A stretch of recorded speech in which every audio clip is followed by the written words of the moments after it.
Parsonage Museum, historical residence of Lucy Maud Montgomery during 1894-95. Come in, relax, and join us for Storytime with Ellen Montgomery. My name is Paul Burleigh, and I'm reading the story Our Practical Joke, written by Lucy Maud Montgomery. Ever since we could remember anything, Win Halstead and I had spent our vacations at Grandpa Richardson's farm. We were cousins, but as he lived in Maine and I lived in New Brunswick, we would get together only when we went to the old farm in the summer. We looked forward to it all winter. Just as soon as school closed and we had stacked our dog-eared textbooks in the darkest corner of the attic, we went to Grandpa's. It was a jolly place for boys, big woods, quite handy, and a capital trout pond, and a shore where they fished for mackerel. Win and I used to put in 2 months of solid fun before we went back to football and Latin verbs. There was nobody at the farm but Grandpa and Grandma, and he and the hired man. But it wasn't the sort of place you'd get lonesome in. There was always something to do. If there wasn't, we did it anyway. Grandpa kept us straight in essentials and was pretty indulgent, though he detested any slang in what he called Win's Yankee twang. Grandpa was a rabid old Scotsman, one of the regular Scots Waha, and he hated anything that didn't smack of the heather. We went down this summer expecting to find things as usual, and they were at first. Win and I were both 15 and no smarter than we fancied ourselves. We had a fairly good opinion of our own acquirements. I don't know that other people shared it, and above all, we didn't want to have anyone else bothering around. So that when Grandpa told us that another cousin of ours was coming to spend his vacation at the farm, Win and I kicked each other under the table, and when Grandma said he was sickly and was coming down to see if the sea air would do him any good, we nudged each other with our elbows. His name was Reggie Talbot, and he was only 12. After dinner, Win and I went out to the beach, to the bench under the apple tree, and talked it over. We were pretty mad. Here we planned so much fun for the summer, and now this child was coming to spoil everything. For of course, he'd want to be at our heels all the time and tagging around whenever we went. And most likely, he'd be one of the whining, petting kind, and want as much looking after and humoring as a baby. The more we talked it over, the worse we made him out. And at last we got worked up into a white indignation and felt as if we were very much abused boys who ought to have lived when martyrs were appreciated. We grumbled about it all the afternoon, but by bedtime we had reached the stage of resignation. We said if our vacation was spoiled, it was spoiled, and the statement was wonderfully consoling. After we went to bed, we compared our mental photographs of Reggie. Win thought he had red hair, eyes between gray and fishy blue, and a squint. I leaned to the opinion that he was dark and that he stuttered. After much discussion, we decided we would see him when he came. By next day, Win got so far as to say that since Reggie was coming, he wished he was there and headed over. When Grandpa went to the station for him after dinner, we put off our fishing excursion on the carefully explained grounds that it looked like a thunder shower and stayed around home. We were at the door when Grandpa and Reggie drove up. Win said he looked exactly as he'd expected him to. I couldn't understand that, since Reggie was pale and freckled, with mouse-gray hair and shy brown eyes. He was the thinnest boy I ever saw, and his legs were no bigger than broomsticks. His appearance wasn't exactly taking, but you never can judge a person by their looks. Before a week was out, Win and I began to think that we'd been wrong previously in counting our vacation spoiled. In fact, after we got used to Reggie, we admitted he was a valuable addition. He wasn't a bit troublesome or in the way, and such an obliging little chap, really quite useful. Win and I found it very convenient to have someone to run our errands and do lots of things we used to have to do ourselves. He was the most innocent youngster. Everything Win or I said he believed as gospel. And when we discovered this, we got some fun out of it. We would spin the most amazing yarns about our school and home life, piling up statements regardless, positively awful stretchers. And Reggie would stand before us, looking gravely up and taking it all in, unsuspectingly and admiringly. I suppose it was dreadful. Neither Win or I would have told a lie in earnest for the world, but we never thought how really wrong it was to impose so on Reggie's innocence. We thought we saved our conscience when we winked at each other over his head.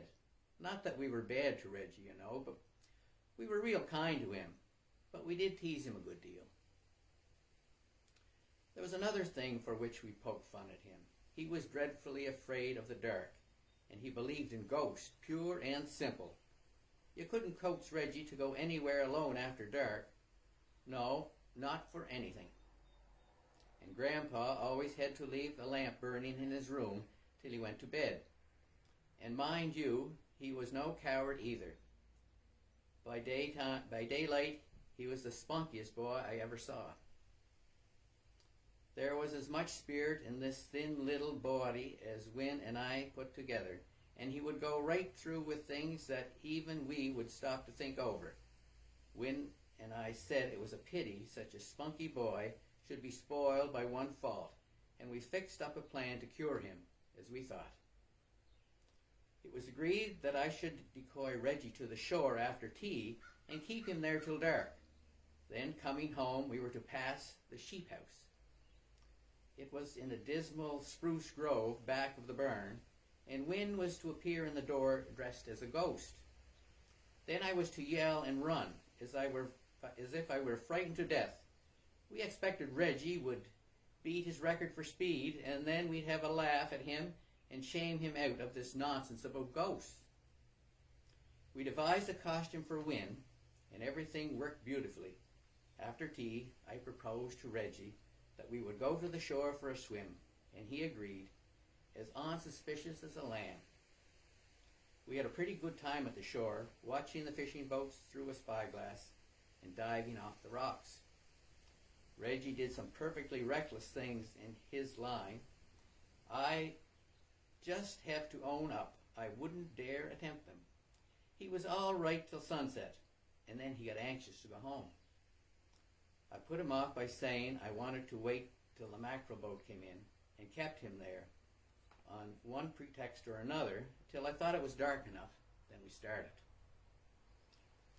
When we got up to the capes, Reggie was terrified to find how dark it really was. There was always a sort of lemon after light redirected from the water that kept the shore quite light long after the dark above. He clung tight to my hand, shrinking closer and closer, and I knew that every tree and fence we passed was just bristling with ghosts for him. And once, when a harmless old white cow got up suddenly from where she had been laying by the fence, I felt him trembling like a leaf. I began to feel real pity and uncomfortable with Reggie's cold, clammy little fingers clinging to mine, and I would really have backed out only for the thought of Win.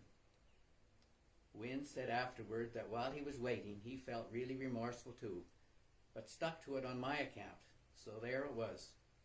But I hardened my heart, and when we reached the old burned gate, I whistled to warn Win, and sure enough, as we came around the shed corner, there he stood in all his ghostly glory. And you never in your life imagined a more unearthly sight than he presented. If I hadn't known what it was, I believe I would have taken a fit. As it was, it was actually creepish. He had a long white sheet pinned around him and a pillow slip stuffed stiff with shavings on his head. This brought his face around in the middle of his body, seemingly, and he had rubbed matches over it till it shone with flared fearfully. Win made a noise to attract Reggie's attention, a dreadful hollow sort of groan and howl combined. He'd been practicing it all that afternoon out behind the barn, where nobody could hear him, and I shouted and ran. I went so fast that I couldn't stop till I got nearly down to the house. I pulled up puffing, and we had just time to wonder why Reggie wasn't at our heels when I heard Win calling, "Guy, Guy," from the barn. Something in his voice made me go back quicker than I had come, if that was possible. I never want to feel again as I felt when I got up there. I'd heard people wondering how a murderer must feel. I know as near as I want to. There lay Reggie, just where he had dropped in a limp little heap, with Win at his knee in that ridiculous rig, begging him to speak. He isn't dead," I gasped, and I just went cold all over. It seemed to me whole years and centuries before Win got up shakily and said, No, his heart's beating. Oh, Guy, here, let's carry him quick." Win took his feet, and I took his shoulders, and we marched down to the house and into the kitchen, with Reggie's white face hanging over my arm. Grandma was setting bread, and Grandpa was reading an amusing Scottish story out aloud to her. He rang up as we stumbled in, breathless and trembling. Grandma screamed and said she'd always expected it. "Boys, what is this?" asked Grandpa, in the tone reserved for state occasions. We never heard it more than 2 or 3 times in our lives, but those 2 or 3 times were sufficient. We stammered a few words. Grandpa waved his hand to the door. "Go out," he said. We went, dumb and repentant, and sat on the doorstep till they brought Reggie to. We gripped each other in joy and shame. When we heard the poor child give a gasp and say in a stuttering, wild voice, Oh, don't let it catch me! Don't! "You poor dear," Grandma sobbed. No, those miserable boys," and carried him up the stairs. Win and I were still skulking around when Grandma came out, and such a solemn talking to he gave us. He didn't say anything more than our own consciences had said, but it sounded worse, put into words in cold blood. He pointed out what a mean, cowardly thing it was to scare a little fellow like Reggie, who was delicate and timid, instead of protecting him all we could and showing forbearance to his little weaknesses. He said Reggie's mother was a widow, and Reggie was all she had to love, and now perhaps we'd make him sicker than ever, and given him a fright he'd never get over. Grandpa said he noticed before several times that her behavior to Reggie wasn't all he could wish, but he hoped it was more thoughtlessness than any real meanness, and that this would be a lesson to us. I tell you, when he went in, we were pretty sober. Win said he felt like a downright sneak. I said I guess there was a pair of us. It seemed to us we could never wait till morning. As soon as we knew Reggie was awake, we slipped in. The poor little chap was lying in bed, as white as a pillow, but he sat up when he saw us. Win and I just dropped on the edge of the bed, and each of us took one of his thin little hands. "Oh, Reggie," stammered Win. My voice was just as hot as fire. I couldn't have spoken to save my life. We were regular sneaks. Can you ever forgive us? "Of course," said Reggie. "Why, I know you didn't mean it to be so bad, you fellows. Honest, I don't mind. I know I'm a goose." And he smiled up at us. We just sat there in silence for a while, till Grandma came in and sent us out saying Reggie was to stay in bed all day, and she hoped we were ashamed of ourselves. Win and I went out in the apple tree bench and made a solemn vow, just as our practical joke should always, that our first practical joke should also be our last. We had had enough of ghosts in all conscience, and we both said Reggie was a brick. Yes, this story was written by Lucy Maud, and it was written in July of 1895, and it was published in July of 1896. in the golden days.